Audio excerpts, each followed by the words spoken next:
皆さん、こんにちは。今日は4月16日木曜日です。第19課を勉強しましょう。За бүгдээрээ сайн байна уу хүүхдүүдээ? Өнөөдөр 4-р сарын 16 пүрэв гараг. За ингээд 19-р хичээлийнхаа үргэлжлэлийг сурцгаая.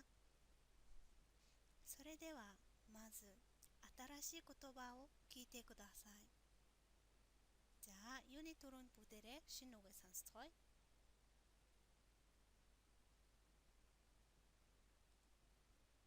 第19課言葉登ります止まります掃除します洗濯します練習しますなります眠い強い弱い調子がいい調子が悪い調子ゴルフ相撲パチンコお茶日一度一度もだんだんもうすぐおかげさまで乾杯実はダイエット何回もしかし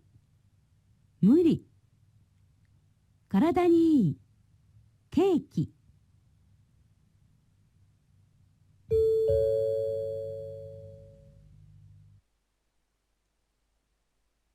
はい、今日は2つの文型を習います。1つ目は動詞のたけにりをつけてたりたりしますの文型です。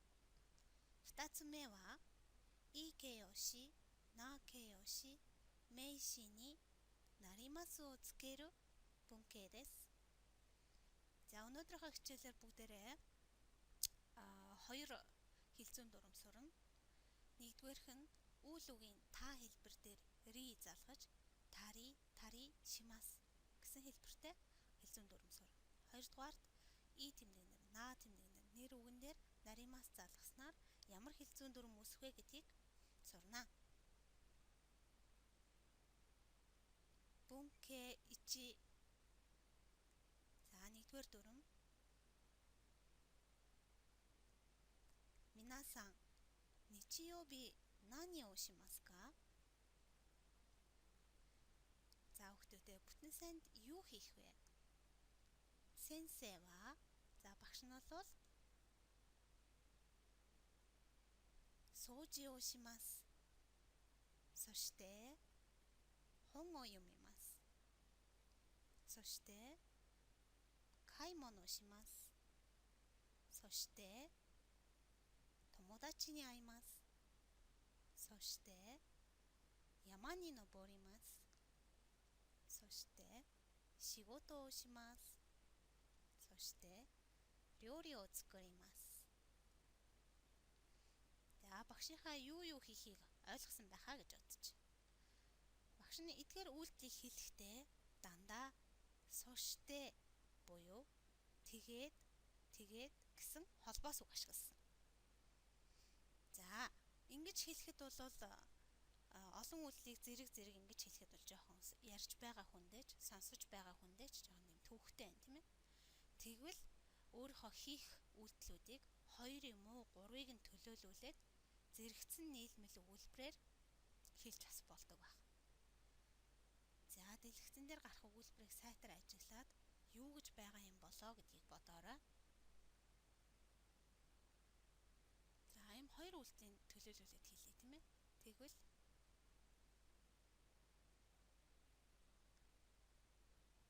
掃除をしたり本を読んだりします。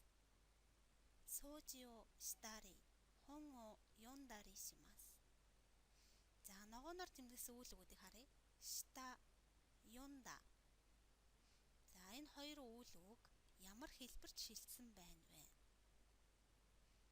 За өмнөх хичээлдээр сурсан үйл үгийн та хэлбэр буюу өнгөрсөн цаг дээр шилжсэн байна.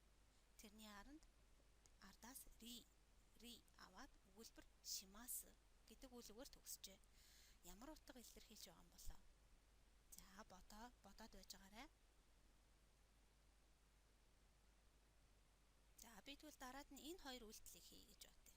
Тэгвэл саяны хэлбэрээр каймоно шитари томодачи ни аттари шимасу. Каймоно шитари томодачи ни аттари шимасу. За гол үйл үг маань шита атта гэд мөн л та хэлбэр дээр шилжсэн байна, тийм ээ. За тэгвэл дахиад нэг өгүүлбэр дээр жишээ авъя. Ямани ноботтари шигото о шитари шимасу. Ямани ноботтари шигото о шитари шимасу. Ноботта, шита та хэлбэр дээр шилжжээ. За тэгвэл утга нь яаж гарч ирэх вэ гэдгийг бүгдээрээ суръя. За өнөөдрийн хичээлээр сурах хамгийн ихний хэлцүүн дүрмийн бүтцийг хараарай.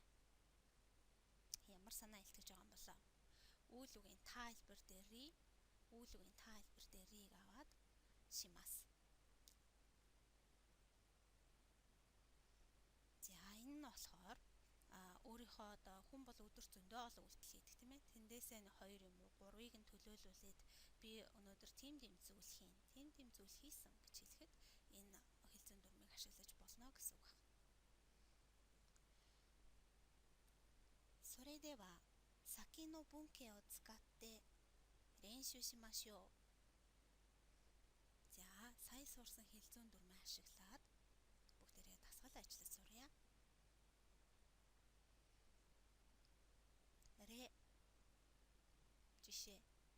За дэлгэцэн дээр үйлдэл харуулсан 2 зураг байна, тийм ээ. Эхний үйлдэлийг бол хараад ойлгож байна. Гэхдээ японоор юу гэж хэлэх вэ? Онгаку о кику. Онгаку о кику.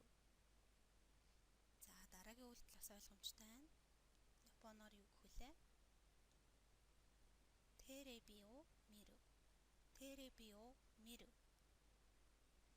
За тэгвэл 2 үйлдэлээ бүгдээрээ нийлүүлээд зэрэгцэн нийлмэл өгүүлбэр зохиоё. За би хөгжим сонсож телевиз үзнэ гэдэг өгүүлбэр үүсгэх гээд байна, тийм ээ. Тэгэхээр ямар хэлбэр үүсэх вэ гэдгийг хамтдаа харъя. Онгаку о китари хон о йондари шимасу. Онгаку о китари хон о йондари шимасу. За цаашаага жишээ ажиллахдаа зурагт өгсөн үйлдэлийг хараад өөрсдөө багшигаа хэлэхээс өмнө өөртөө хэлж үзнэ. За өөрөө чанга дуу гаргаж хэлнэ шүү. Тэгвэл өөрийнхөө дууг сонсож дасгал хийнэ гэдэг нь зөв унших дадал болж өгдөг. 1. Асообу. Асообу. Ямани нобору. Ямани нобору. За өөрсдөө зэрэгцэн нийлмэл өгүүлбэр зохиогоорой.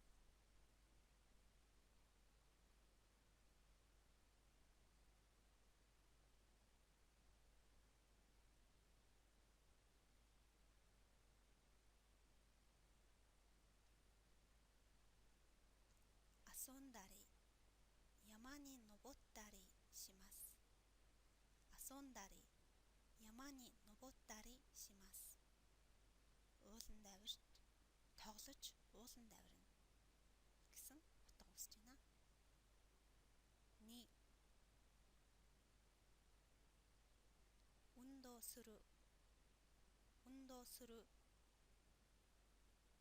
泳ぐ 泳ぐ. За өгүүлбэр зохиогоорой.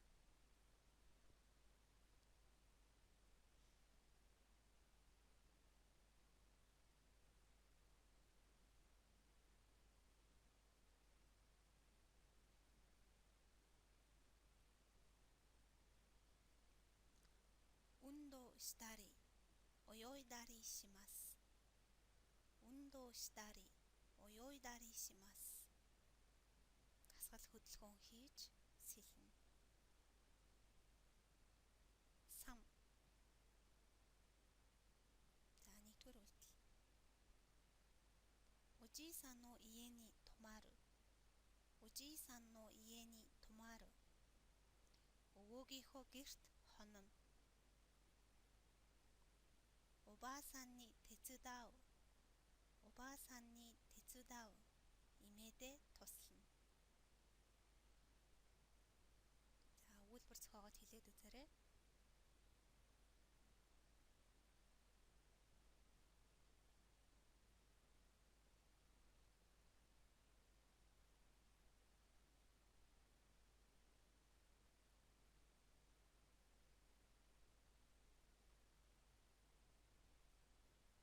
おじいさんの家に泊まったり、おばあさんに手伝ったりします。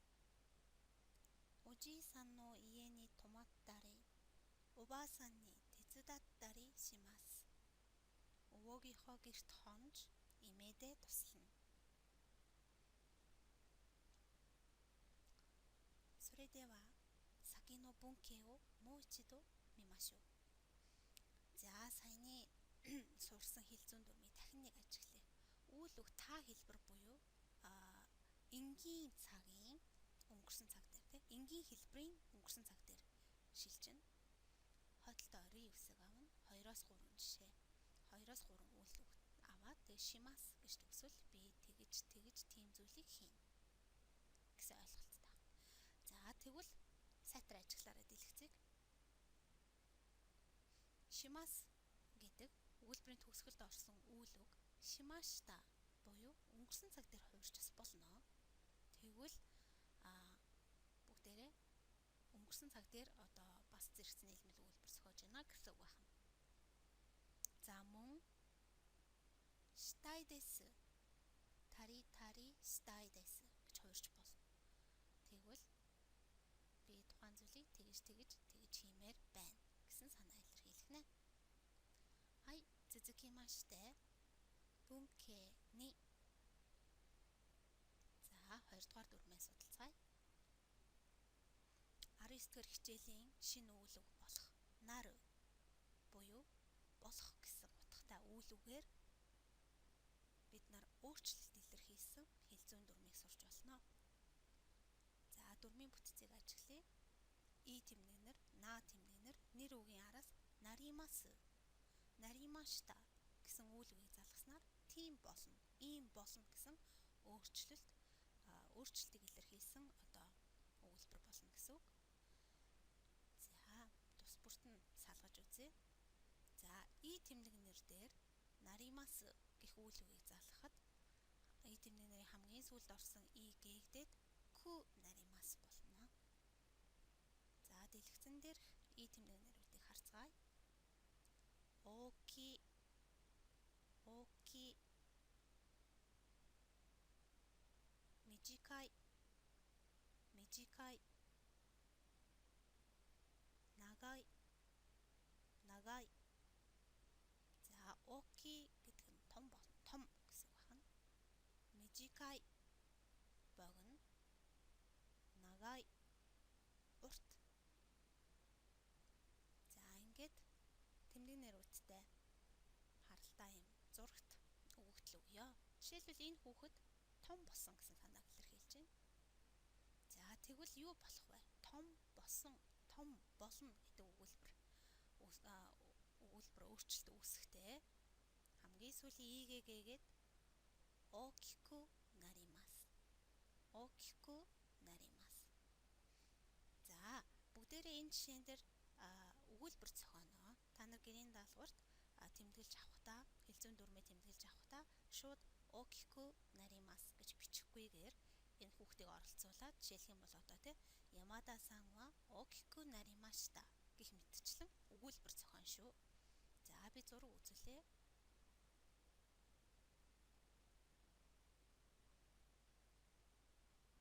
За өмнөд богинохон болсон байна тий. Тэгвэл мижикаку наримас. 短くなりました. Богинохон болно, богинохон болсон. Өнгөрсөн цаг дээр ч гэсэн хэлж болно гэсэн үг. За, богино үстэй охин байна. Урт үстэй болчихжээ. Тэгвэл нагаку наримас. Нагаку наримашта болох нь.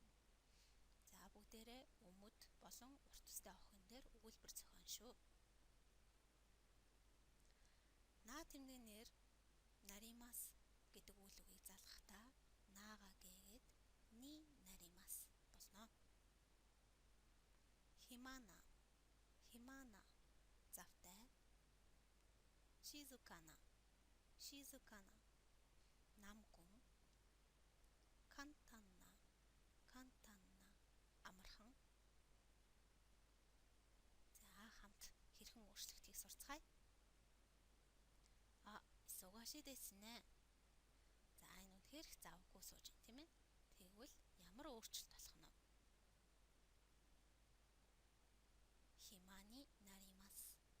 Химани наримашта. Завтай болно. Завтай болсон. За, энэ дээр бас өгүүлбэр зохион шүү. Хоёр дахь нь харъя.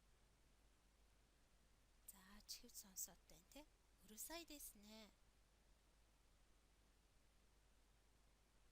Гэж чимээг басан байна. Тэгвэл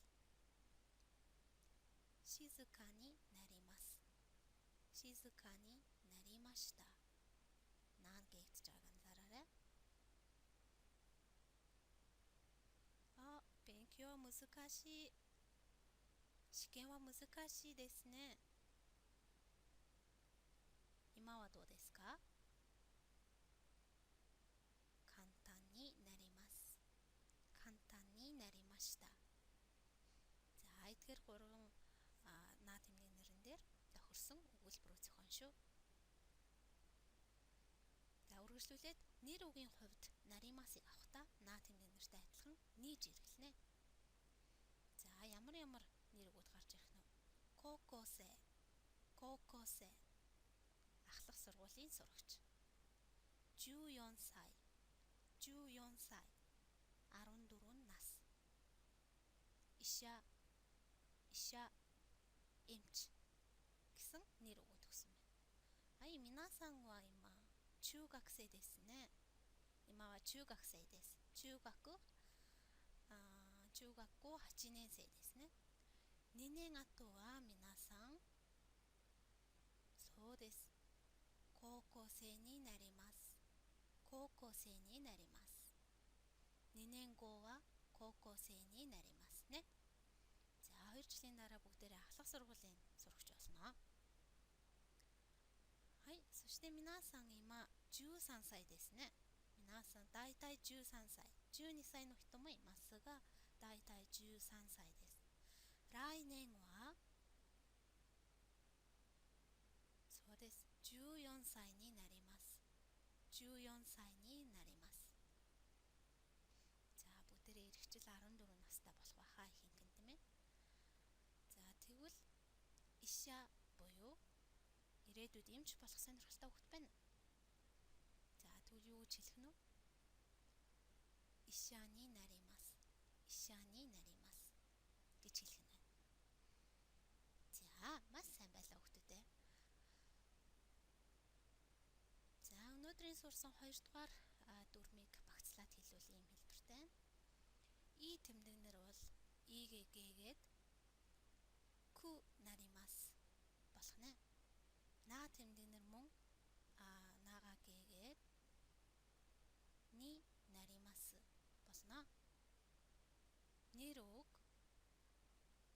ни жирэглэн ни наримас болно. За, эдгээрийг бүгдээрээ өөрчилж заасан учраас тийм ийм болно. Тийм ийм болсон гэж орчуулах нь. За, энэ хүртэл хичээлээ ойлгосон болов уу? Ямар байсан бэ хүүхдүүдээ? 先生の写真ですね。багшийн зураг байна. これは日本の名古屋です. За, энэ бол Японы Нагоя хотод авсан зураг байна. За, одоо та нартай гоё презентをあげますよ. За, бэлэг өгье гэж бодож байна. Хай шүкудай. 練習 B の3、4、5をやってください。もちろん翻訳をします。За сурагчийнхаа дасгал B-гийн 3, 4, 5-ыг дэвтэрт ажиллана. Мэдээж орчуулагтай. 2. 富士山というテキストを翻訳してください。167ページにあります。За富士山буюу Fuji уус гэдэг байгаа 167 дугаар хуудаснаас орчуулга хийнэ. 3. 新しい言葉を覚える. За шинэ үгийг мэдээж тогтмол цээжлэж явна. За эдгээр даалгаврын гүйцэтгэх хугацаа нь 4月20日月曜日までです. За 4 сарын 20-ны 23 цаг 59 минут хүртэл гүйцэтгээд классрум дээр бол тавина. Хувийн мессежээр бол даалгавар авах болсон тийм ээ. はい、それでは皆様頑張ってくださいね。また会いましょう。バイバイ。